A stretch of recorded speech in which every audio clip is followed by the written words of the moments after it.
I was the type of guy that, you know, would flip through the channels and be like, land on TBN or a Christian channel and be like, you know, and who knows what I said back then. Right. But just, you know, mocked it or whatever.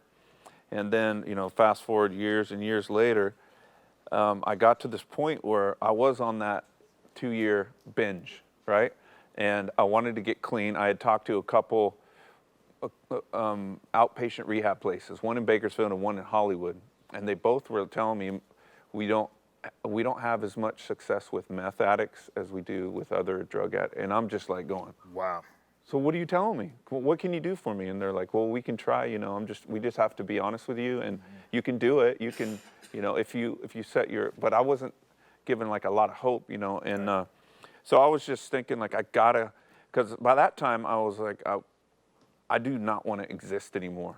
I'm a shell walking around with nothing of substance inside, and I got all kinds of money in the bank, but I just don't want to wake up when I go to sleep. I just wish that I could just stay asleep. And, you know, and the only thing that made me want to breathe and live was my daughter. So I'm thinking, I just need to get off the drugs, and so I could just be the best person I could be for her. But then I would have the thoughts when I get back on the drugs or do another line, and that would wear off, I would think, man, she'd better off without me.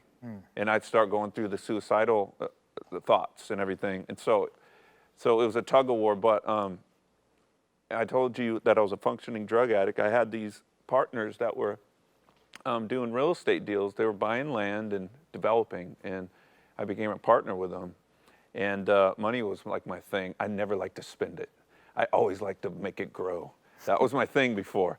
And so these guys were growing their money, and so I blended right with them. And so I was attracted to them and their business through that, and they actually were Christians.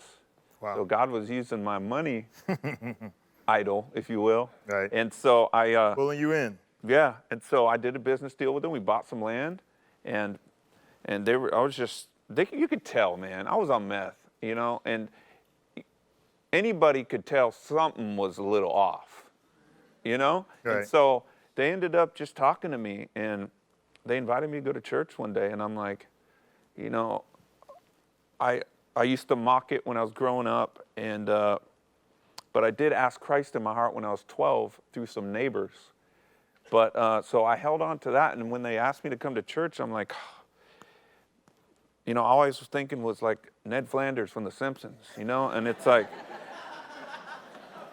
I'm like, okay, they're not kind of like I am, but they're not the same type of person I am, but maybe they're probably sober. So if I go there, it'll be like a community of sober people. I thought Christians that didn't party, you know, that's what I thought. And then I get there and I hear about this Jesus Christ who's real, the Son of God who was here and, you know, died on the cross and raised from the dead and came and would come to live inside of me.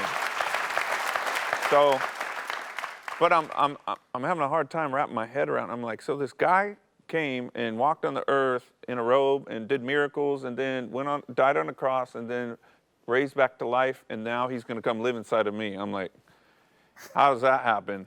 You know, and but you know, you could feel the presence and everything at that church, what they took me to, and I'm like, man, these people are either crazy or they have the meaning of life. And I started thinking back when I asked Christ in my heart, and I'm like, maybe that was where my journey went the wrong way. Yeah. You know, maybe that's why, sure, I got money and success and fame and everything, but I don't know who I am. Maybe that's where I went off track.